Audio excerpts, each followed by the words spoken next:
Hola, bienvenidos nuevamente a Mi Camino Dorado. Mi nombre es Carolina Herrera y hoy te voy a estar compartiendo sobre una corriente filosófica que a mí en lo personal me encanta, el hedonismo.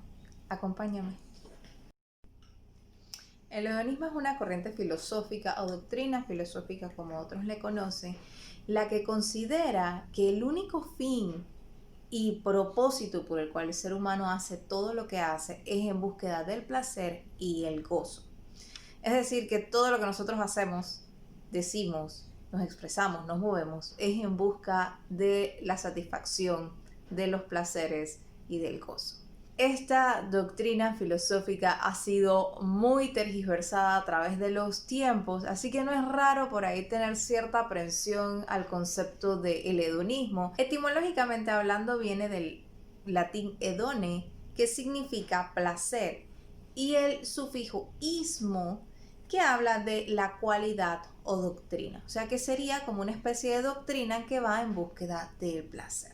Entonces los hedonistas serían todas aquellas personas, o hedonistas serían todas aquellas acciones que se refieren hacia la búsqueda del placer o se enfocan hacia ese punto. Sus precursores está Aristipo de Cirene, y también está el más reconocido, que es Epicuro de Samos.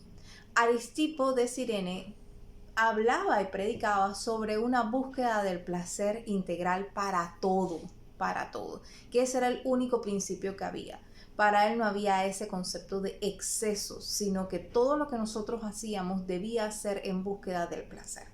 Sin embargo, en simultáneo, Epicuro de Samos predicaba una búsqueda del placer en sí. Estaba muy bien, pero de una manera distinta, en base a la mesura del placer, buscándolo siempre y cuando no sucumbir a los excesos, siempre tener como una mesura en esa búsqueda de los placeres y sobre todo evitar la presencia del dolor.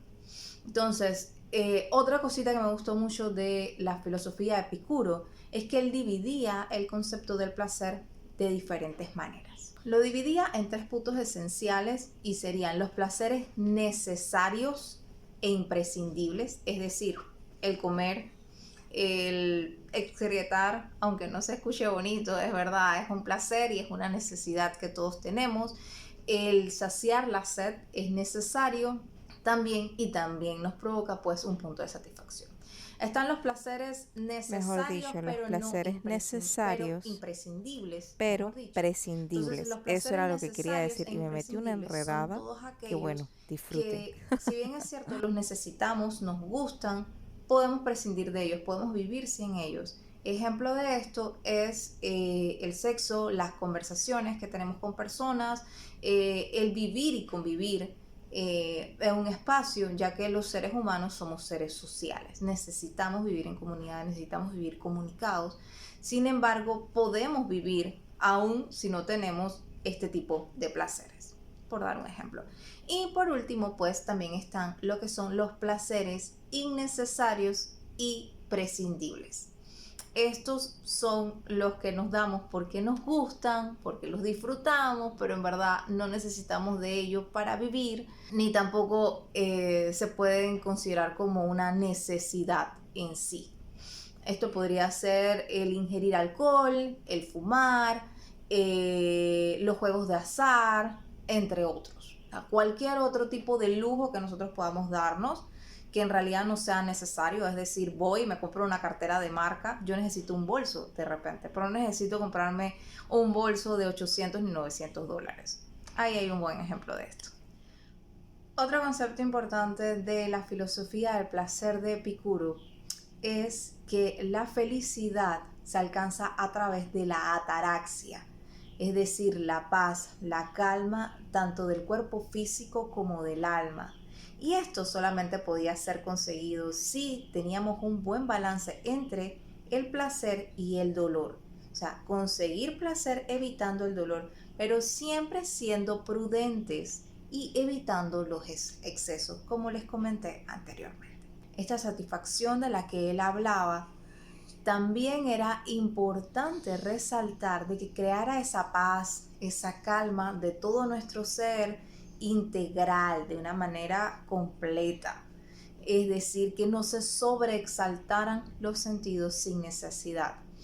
También, entendiendo estos conceptos, podemos ver de que el hedonismo no solamente es obtener placer, ni de esa manera en como se nos ha sido planteada a través de los siglos, como si fuera un modo de pensar egoísta, egocentrista, como que es malo, para nada. Es más, en gran parte mucho de esta teoría ha sido tergiversada posterior a la era de los cruzados, a la época de los cruzados, ya que muchos de sus escritos fueron quemados y dos, fueron difamados por ciertas doctrinas religiosas, dado a que en gran parte Epicuro era un filósofo agnóstico. Es decir, él creía en Dios, sin embargo, también era muy claro en su manera de creer en un Dios que no influía en la vida de los seres humanos. Así que por ahí hay gran tergiversación. Por otra parte, también se ha visto el hedonismo como si fuese representado por el personaje que fue el Marqués de Sade, que se enfocaba mucho en los placeres sexuales, en los placeres desmesurados, pero sobre todo del cuerpo físico, lo cual no es exactamente la base y la esencia de la filosofía hedonista. En una época más cercana a la de nosotros tenemos este gran filósofo Michael Onfray, que habla de el placer de ser, de vivir, más que el de tener, el de obtener posesiones. Entonces él habla mucho del placer que podemos experimentar nuevamente a través de los sentidos, ya más relacionados a una era moderna, a una época actual. También vamos a ver ciertos sesgos en corrientes psicológicas, como la que es el conductismo, bajo el modelo de refuerzos y castigos que experimenta el ser humano. Este modelo, en palabras simples, expresa de que el ser humano hace las cosas, va buscando hacer las cosas en búsqueda de una recompensa que le sea satisfactoria, que le sea agradable, evitando tener posteriormente lapsus de dolor o de castigo por no haberlo hecho de la manera correcta. Entonces vamos a poder ver de que en realidad el hedonismo es una doctrina en la que todos o casi todos de nosotros tenemos algún tipo de puntito incluido dentro de nuestro comportamiento, dentro de nuestras filosofías de vida. La mayoría de nosotros va en búsqueda de una satisfacción, de complacernos a nosotros mismos. Sin embargo, muchas veces podemos experimentar cuadros de culpa, cuadros en donde no nos sentimos del todo bien con lo que estamos haciendo, cuando estamos disfrutando demasiado. Y esto es debido a que posteriormente nuestra filosofía social en general nos mezcla en gran parte y nos infunde, más que todo, la ideología del estoicismo, la filosofía del estoicismo, del cual estaremos hablando más adelante. El estoicismo, hablando cortito, que es una filosofía que predica el alcance de la felicidad, de la paz y la tranquilidad del ser humano, o sea, la ataraxia, a través del control y la supresión del placer y de nuestras emociones. Por lo cual ahí vas a ver cierto tipo de disyuntiva entre lo que queremos, una sociedad que nos predica que nosotros debemos ser felices, pero a la vez debemos controlar el sentir tantas cosas al mismo tiempo. En sí, las filosofías no están mal, predican muy bien y dicen muy bien lo que querían decir sus precursores y sus pensadores. Sin embargo, la interpretación de ellas es diversa, dado a que el placer es un tema subjetivo. Cada persona considera y cada corriente que habla sobre este tema considera el placer de una manera diferente. Por eso no es raro que escuchemos de un hedonismo psicológico y del hedonismo ético.